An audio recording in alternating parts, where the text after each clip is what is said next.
Meiah, for coming to this podcast and helping me do this. I just really wanted us to have a chat and for people to hear us talking about, do some myth busting around apprenticeships, and I wanted to sort of highlight my journey, I guess, on the level 5 operations manager apprenticeship and the complete joy it's brought me, achieving it, getting through it, but my motivation behind it as well. So I just thought it'd be nice for us to do this and to sort of explain to people how easy it can potentially be. So. Yeah. How did you feel when you started? Because there's still this perception that all apprenticeships are for 16 to 18-year-olds or for people in lower skilled jobs. Well, I was really lucky because obviously I came from a different perspective. I've worked at the college for, I think before I started my apprenticeship, for 3 years. And I was aware of opportunities that were going to happen across the organisation.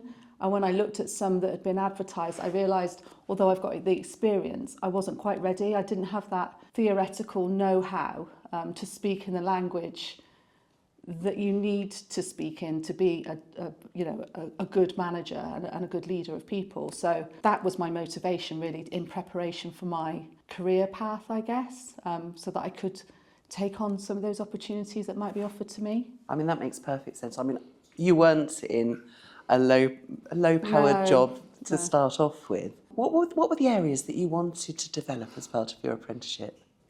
It was the management of people. I think I'm good with people.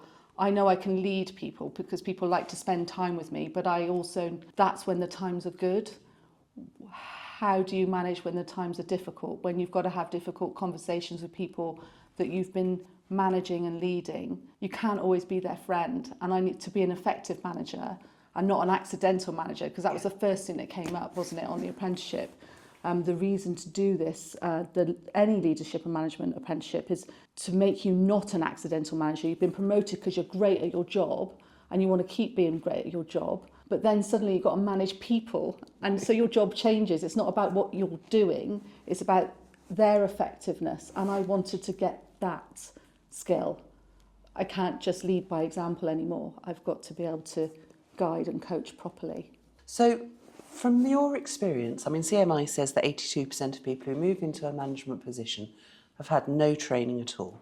From your position as an apprentice, having completed your apprenticeship with distinction, I'm going to add. Thank goodness. What do you think is the most important thing that for employers to know about apprenticeships? Oh, this is a good one. To not be put off by the by the off-the-job commitment.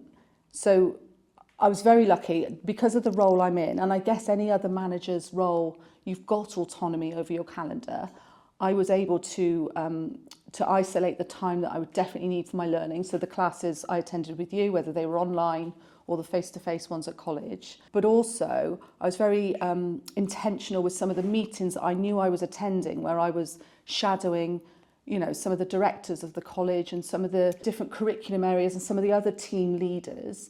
I allocated that to my off-the-job. So I was deliberately trying to overdo the off-the-job commitment and log it on that lovely OneFile platform so that I could achieve quicker. But my manager, Lucy Hawkins, was fully aware that that off-the-job was actually part of me doing my job. Yes. Me shadowing, Lara Pearson at that time, who was head of nursing, in some of the strategic meetings with the NHS. I was able to log as my off-the-job. It's not my normal role, but understanding the strategy of the NHS and what we do here at the college was really important. But I was able to log it as my off-the-job. So it wasn't time taken away from work. I was within the learning, which sounds a bit airy-fairy, but that's how I felt. And I think a lot of people forget this. Off-the-job just means any learning and development that you do that's relevant to the apprenticeship within your normal paid working hours. So all of those meetings where you're learning something that informs what you're doing with your team, what you're doing as part of your role, that's absolutely off-the-job training time. Yeah, and I read somewhere as well that if organisations support apprentices within their work, that it actually helps that person is 20% more effective in their role. Have you got the stats? I have the Yes. stats, because you know that I do the stats. Yeah. So CMI research shows that each chartered manager, so people who have achieved their level 5 apprenticeship and apply for chartered manager status, Each chartered manager boosts business revenue by £62,000 per year. And also, a study on LinkedIn shows that 94% of employees would stay with their employer if the employer invested in skills development. And that's not just leadership and management skills development, that's skills development across the board. I think you've got to be careful though, haven't you? Because I mean, I think employers, the funding's there, the levy's there, but we've got to always remember that us grown-ups, because this is again, it's the myth bust, isn't it? Yeah. Apprenticeships is not for 16 to 18-year-olds. I'm 50 years old and I've done an apprenticeship, but there's a lot of nervousness from individuals, you know, sometimes women as well, if we want to sort of talk about that as well, but it's reassuring them that this type of learning isn't as taxing and as, it is difficult because you're at work, but isn't as difficult as if you were sat in a lecture theatre being talked at. You're within the learning. For me, there's so many times where the penny dropped, it's like, I get it, I get it. Whereas I think if I was passively being talked at about a theory, it wouldn't have made sense. And I would have just written it down, not truly understanding or not applying it, which is, I think, the beauty of an apprenticeship. I think we've got to reassure some adults out there that it's actually really worth the step in their career path. Yeah. I mean, there is a lot of theory in the leadership and management apprenticeships in particular, but it is all relevant. Mm-hmm. And that's why one of the key things that we do right at the very beginning is talk about what's your role. How can you use all the knowledge and the skills that you're going to develop across the apprenticeship? How can you use that as part of your role to make sure there is a benefit for you, as well as for your organisation that you work for? I don't know if you can put yourself into an employer's shoes. What would you say has been the benefit for your employer of you doing your apprenticeship? Well, I'm cleverer. They must have spotted that. I think it helps build their trust. I think knowing that the person that they've invested in with that professional development builds the trust, knowing Lucy and the college know that I am effective in my role. And I've got a qualification to prove I know the theoretical ways to do my role, but it's made me better at it, I think. I mean, I've asked for feedback from some of the team that obviously I've line managed, and they like my management style. I mean, I'm aware I have to adapt it sometimes, but I think it's built trust for the organisation. They will know I'm effective in my role, that everything I do is intentional and for the benefit of our strategy of the college. I mean, again, those words, I mean, I never knew that instinctively before when I was reaching out to employers, I never knew that I'm meeting you to talk about your strategy and our strategy and to see how those strategies can combine. I never knew, really, that is what it is. Yes. And when you get to that leadership status, that's how they talk. And so being able to understand that's how we talk is meaningful. Yeah. And I think, well, the college must have recognised that. I was lucky enough to apply for a better role, and I applied and I got it. So I don't think that's down to luck. I mean, you've picked up on a number of things there. I mean, apprenticeships, like you say, it's so different to sitting in a lecture theatre because it's not just about learning things. Mm-hmm. It's about developing the skills, developing the behaviours. Yeah. How important do you think the employer's support is as part of this? Yeah. That autonomy, it's massive. I mean, again, it is important at that time, not away from your work, because like I said, you're learning within your work. But I think an employer has to be intentional, knowing that person they're putting onto an apprenticeship, they must look at their week and their timetable and also be intentional and say, come and shadow me in this meeting. I don't know, with suppliers, or I'm doing some credit controls today. It's about them also understanding that person that's on an apprenticeship needs experience across the organisation. It will make them so much more effective in their role, but their line manager or their supporter of the apprenticeship also needs to understand they need to timetable some of that activity.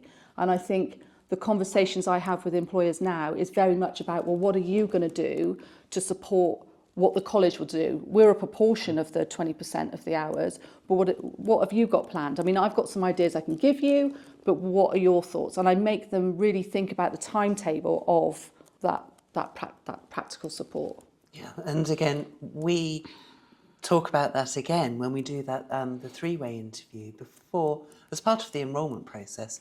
Yeah. We have a meeting between us on the curriculum side and the learner and the manager to make sure that this is going to work and to talk about the extra support that the learner is going to need. And also we talk about what's the priorities for the manager and how can we make sure that that's embedded in the programme. Support from the employer is absolutely vital. What about the support from the college? From you guys, my gosh. And also the wider college. Yeah. Us. I mean, it's difficult. I mean, I've got to put a different pair of glasses on for this because, because obviously I work for the college, but we are also the training provider. I mean, the support I received from you in particular, phenomenal. I mean, you saw me probably I could probably weep now about it, at my weakest points, at my most nervous, at my most scared. It was so important to me, and it was important to me that I did well because it's difficult for me. I'm in a difficult position because I work with you. I knew that intentionally that you and Nick Kilduff were trying to definitely get me that distinction. And I knew that the work I put in was enough for it, but it was my personal confidence. Oh, this is really important, and suddenly the pressure's on, isn't it? And my nervousness really does come through when it's like that. But yeah, I loved the online classes were great. I really liked those. I really loved getting in the room when we had the face-to-face classes as well, because they were sort of, I think, every 6 weeks or so, and it was really lovely meeting my cohort who were at different stages of the apprenticeship, weren't they? Because they had done some of the units I hadn't done yet, and some were coming to the end and were relieved. But it was lovely because I met individuals that I'd helped enrol. So teams from UKHO, from NHS, from Somerset Fire and Rescue Service. Somerset Fire and Rescue, lovely. yeah. It was lovely to be in the room together. And, we connected up on LinkedIn and, we were giving each other tips on stuff. So that was great. And I don't think you get that on the online delivery. I understand flexibility is important, but those face-to-face community classes were lovely. I think at the operational manager level, that collaboration, that working together, that building a network, sharing your own experiences, sharing your struggles. Yeah. There's a lot of value outside of the curriculum that just comes from those conversations. Yeah, that's right. And of course you graduated with some of those learners. I did, as well. yeah. I've got some lovely photos with them, yeah. We were just all so relieved. Yeah, it was lovely. One of the other myths that comes up a lot is that some people think that apprenticeships don't lead anywhere, or that apprentices are just cheap labour. What's your view on that? It's very difficult, isn't it? Because I understand so when we're talking about some of the entry-level apprenticeships, the level 2s, sometimes level 3, the employers we work with, in food and drink and hospitality, they are struggling sectors. Cash flow is an issue. So you're always mindful that the affordability of employing anybody has to be there.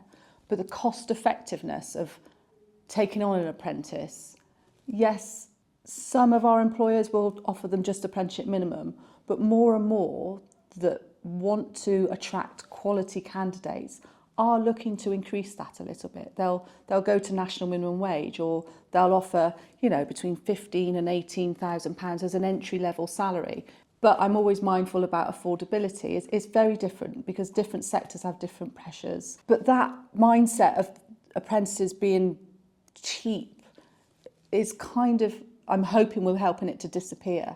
There's a real value to it. And I think as apprenticeships are progressing and we showcase and have conversations like this, more employers will see the value of it. I mean, I saw an employer yesterday, an engineering organisation. Recruitment of apprenticeships is key to their model for growth because they have not an ageing workforce, but an older workforce with highly skilled that have gone through all the qualifications and are at, say, degree level. They need their knowledge to be given to the younger generation coming in. So there are organisations with that mindset now about workforce planning, about planning, these new people and to maintain the skills that they've got within them because they'll retire. Yeah. There's also ageing population. We've got to have that thought and that intentional direction of travel, I think. And of course, apprenticeships themselves have evolved over time. Yeah. It's no longer, you do your level 2, then you do your level 3. People can join the apprenticeship route at any point in their career. Yeah, absolutely. And can go through to degree apprenticeship level. Yeah, I mean, it's the only thing the funding has now stopped on is the level 7, which is your masters, which I know that it was a high value and probably volume, but to get up even to level 5 or level 6 is enough. And the fact that there's funding now, I mean, that's the other thing. It's like the world's best kept secret. The government will pay for you basically 95% for you to get a degree. Yes. Or, I mean, some of the work I've done because of my apprenticeship and my project, Levy Loop, there are other organisations that will pay 100% of your apprenticeship, whatever level it is. And it's like the world's best kept secret. We talked to a number of parents at some of our open evenings.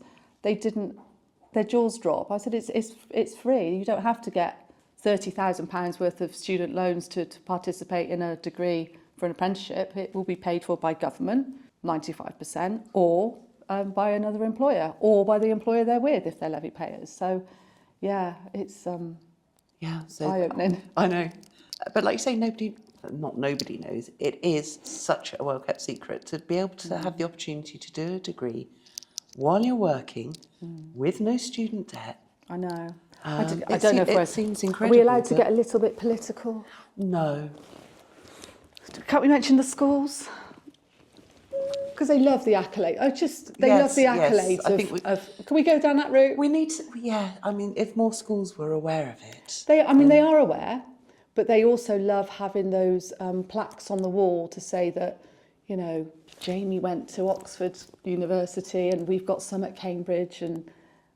But I'd like our plaque up there one day. I'd like them to be able to say, you know, 10 of our students went on to UCS, University Centre of Somerset, and achieved a degree, an apprenticeship degree in whatever, engineering, nursing, whatever. Because we should be alongside those universities. It should be as valued. That's the only way I want to get political. Yeah. But they need to understand that it's not a better or worse pathway. It's a different pathway that will achieve the in end the long goal, run the same end but goal. Hasn't cost you personally £30,000. Yeah. Yeah. So yeah. Okay, better move off that. Hot potato. Because both of us will get really passionate about that one. The other myth is that an apprenticeship programme is what it is and there's no differentiation. How much would you say that our apprentices are supported and mentored through their apprenticeship with the support structures that are also in place at the college? As a training provider, as a training, I would need to put a different hat on. Different hat on. Okay. Different pair of glasses. Different pair of glasses. Okay. So... I mean, it's different. You can't talk as a learner because... Well, you can talk as a learner, but as a learner, I didn't really need to adjust to... You came to me whenever you needed something. Yes, I had that me. luxury. But, I mean, you signpost all of us to, you know, if we needed any additional support, we knew where to go.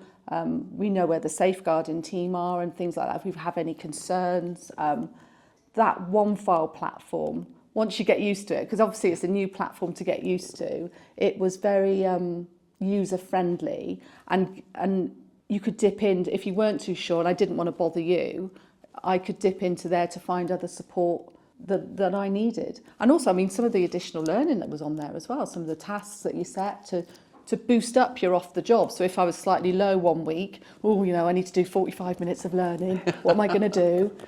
So some of the tasks on there were helpful as well. And knowing what I know about apprenticeships now, I'd like us as a college to work on that. I'd like a real lovely directory of off the job, bite-sized things. You know, there's 30 minutes here, there's an hour there, whatever you need to boost your off the job on, you can watch and listen, or just things around it, like Microsoft we've spoken about. I've got this I've got it planned. For the leadership and management apprenticeships, it is planned. How important do you think it was that we had those reviews? We had reviews every 6 to 8 weeks. 6 to 8 weeks. We had ours every 8 weeks. Yeah. I you know me, I just got embarrassed. It was always about me. It's totally about you. I know. It's different, isn't it? Because I appreciate some apprentices maybe aren't where they should be on their off-the-job hours. And then there were points on some of our reviews when I hadn't achieved the off-the-job hours that I needed to be at for the point in time that we were on the apprenticeship. But I always had plans to make that up. I was always fully aware of that. So they weren't difficult conversations. And I just got embarrassed because you and Lucy were both really kind and supportive and honest, actually, Tash. very on. Yeah. Well, that's nice. Yeah. Well, it's nice. It was lovely. But I was lucky. I was on track, and again, that support was there. So yeah, and say your experience was different to some other apprentices.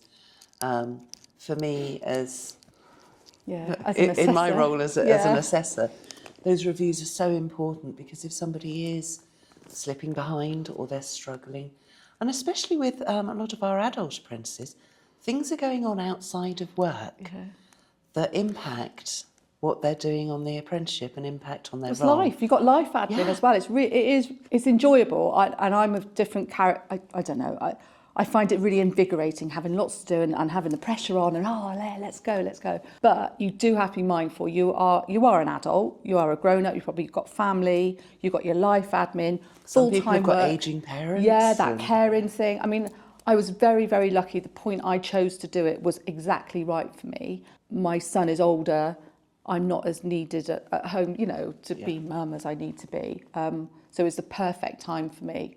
But I was really keen, I was keen to just speed through it, which is why I allocated 10 hours a week where I could for my off the job. And let's add that to my portfolio. Let's go. But the endpoint assessment scared me, but yeah.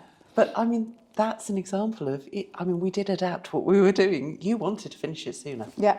Well, and you did. Yeah. Because my workload is so high. That's the other thing to talk about, isn't it? As well, my workload gets so high and I'm so busy. And I had a period of time when it's not as busy as it could be. We had to decide. We had to plan your endpoint assessment for the quieter time. The winter. So. Because I was ready. I could have done it in September, couldn't I? August and September enrolments. Yeah. To make sure that you would actually have enough time to do everything you needed to do for your endpoint assessment. Yeah. Those small adjustments. Yeah. But it works. It makes it achievable. Yeah, exactly. And I think it's being realistic and being honest with yourself. If your rhythm of work is like that, that's what's lovely about the apprenticeship. And I'm guessing it's the same for other levels, that movement and that flex can be there. Yeah. And having those conversations as part of the review. Yeah. If it's something you're struggling with, if it's peaks in workload, we can all work together to make sure it does work for you and for the employer. Yeah. And for us. Absolutely. And so, there's very few issues that we can't work our way through if we just talk about it. Again, it's one thing you learn on the apprenticeship, isn't it? Problem solving and quick decision making. And we were a dab hand at it. So, and Lucy, I think as well, again, it was a unique perspective. Lucy has done the apprenticeship route.